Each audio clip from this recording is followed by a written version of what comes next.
Okay, when they asked me to speak about failure in a connection with the Olympics, they just didn't know me because I loved it so much. And can I take you back to July 2005 and how we all felt when we knew that London had won the bid, and think back to how we felt? Well, I can tell you, I was over the moon, ridiculously happy. I could not believe my luck, because I'd co-authored this ridiculously ambitious sustainability strategy towards a One Planet Olympics. And I think that we'd worked together with David Stubbs, who many of you know was head of sustainability at the big company and later at the organising committee. And so obviously this was a huge, huge project, but the story that I'm going to tell you is very much a personal story of failure for me on what we didn't manage to achieve within that great national success. So, like many good stories, it began with a man, his dog, and a pint in the pub. I started working on sustainability back in 2003, so a year after Truan was doing Ergo, on the sustainability of the bid through the London Sustainable Development Commission. So good old Ken Livingstone asked us to try and make sure that it was going to be a really good bid. And his vision was of a regeneration of East London driven bid. And then I walked around the site, went for a pint in the local pub, fantastic community in there. I thought, this is just what this place needs, what these people need, and I was sold. A little bit later, David Stubbs came down with his dog one Saturday to Bedsed, where we're based, Bedsed Eco Village, and we sat there and chatted about a kind of audacious pipe dream of, could we make One Planet Living, which is really stretch, a central plank of the London sustainability strategy, the London 2012 sustainability strategy? And the answer was yes. It caught on. People like the alliteration, One Planet Olympics. It sounds good, doesn't it? WWF got behind it, agreed to back it. They agreed to get involved and present it to the IOC. So Lord Coe, I'm not sure if he was a lord then, anyway, he said yes, and we even got paid, incredibly. And One Planet Living really aims high. It's a framework we developed from the strategies we had at Bedsed, and it's all about truly sustainable living. So it's pretty stretch. It's quite ambitious, and we always say we don't know how we're actually going to achieve it, but it's about finding new ways of living and doing business. So as we won the bid, I realised that actually this now formed a binding commitment of the International Olympic Committee, and London was going to have to do it. So fantastic. And if we go fast forward back to that amazing summer of 2012, like the rest of the nation, I was just absolutely so proud and thrilled to bits at what had been achieved, and I did absolutely love it.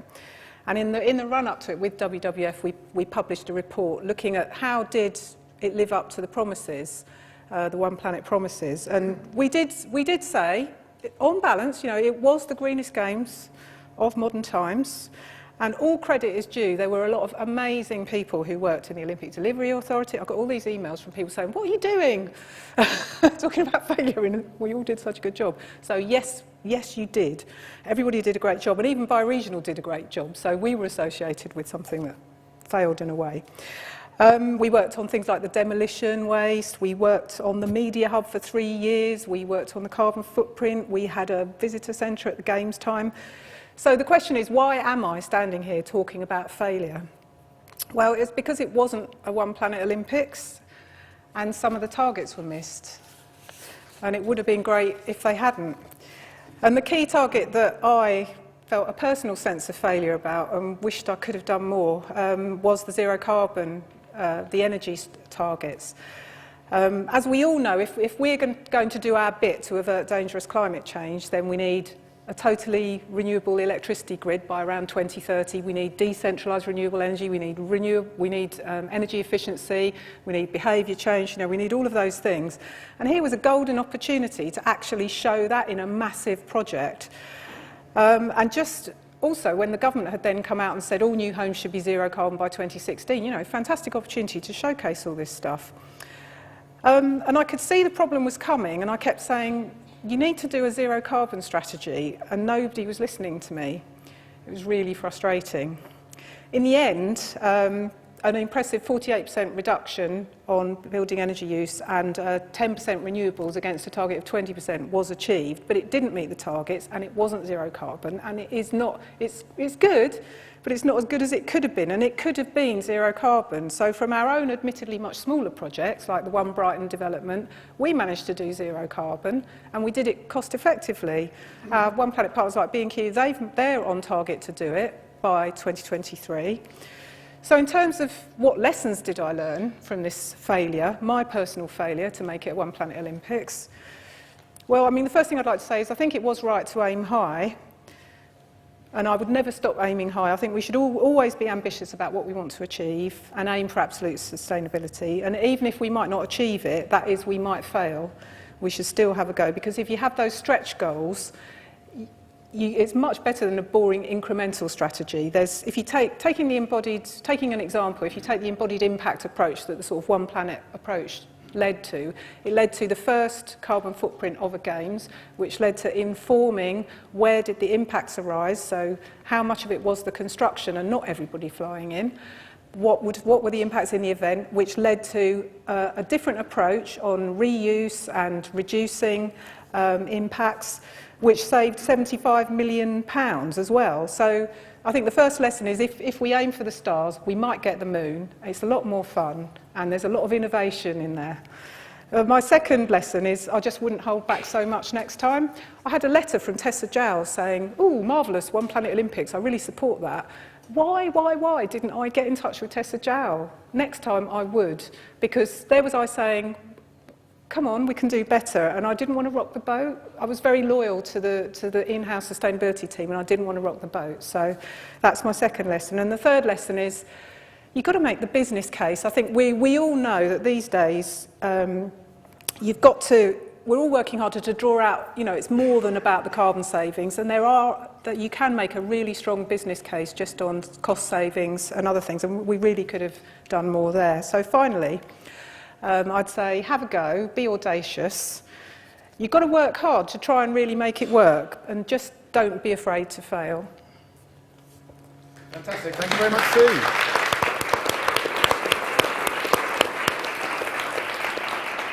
So a very open, honest and personal take on revealing some of the challenges that weren't actually met underneath the veneer of glowing and glittering success. Let's go in the reverse order this time. Dax, what's your view on Sue's attitude to failure? It was a mixed picture, wasn't it? I mean, there were heroic successes and there were heroic failures. And I remember engaging some of the teams in the run-up to the Olympics, and in the early days, when it was sort of a way off, I mean, cash was king.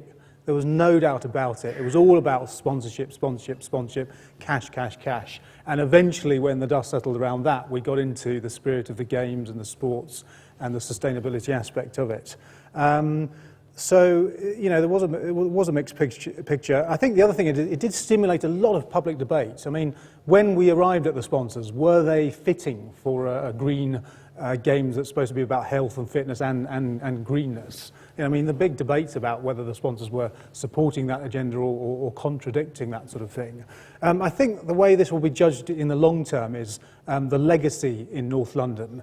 Will it be the green regeneration we all want it to be? And I think it's one of the largest urban parks in Europe that was left behind, as well as a fantastic residential and development. And also the footprint on the wider Olympic movement. I mean, I think Rio is supposedly looking at green aspects of the Games. Will it live up to the promises? Will it beat the London greenness of the Games? So for me, those are the big things that will really judge whether this is a success or not. But I mean, I think it was heroic.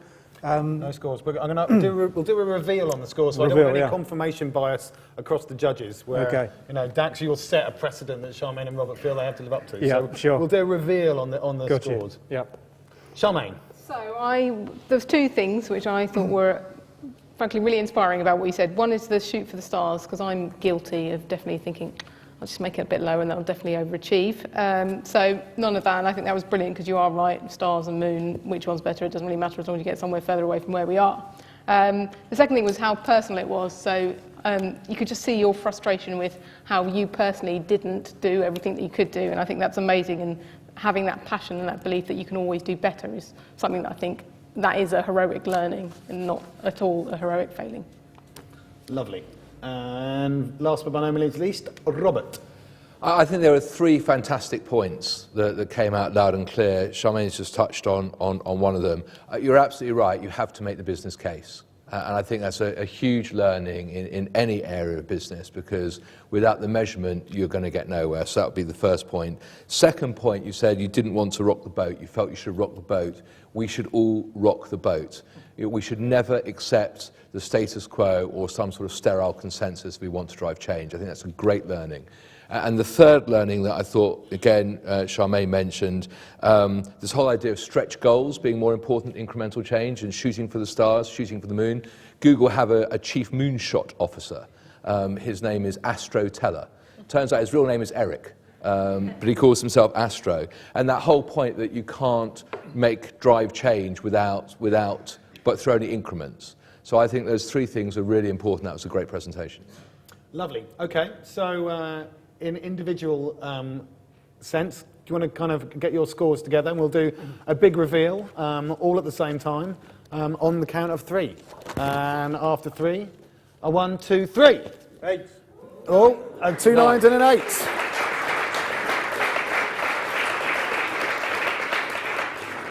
As I said, these scores will be totally non-binding, but you can completely ignore the expertise of the judges when we come down to the cheering at the end. Right.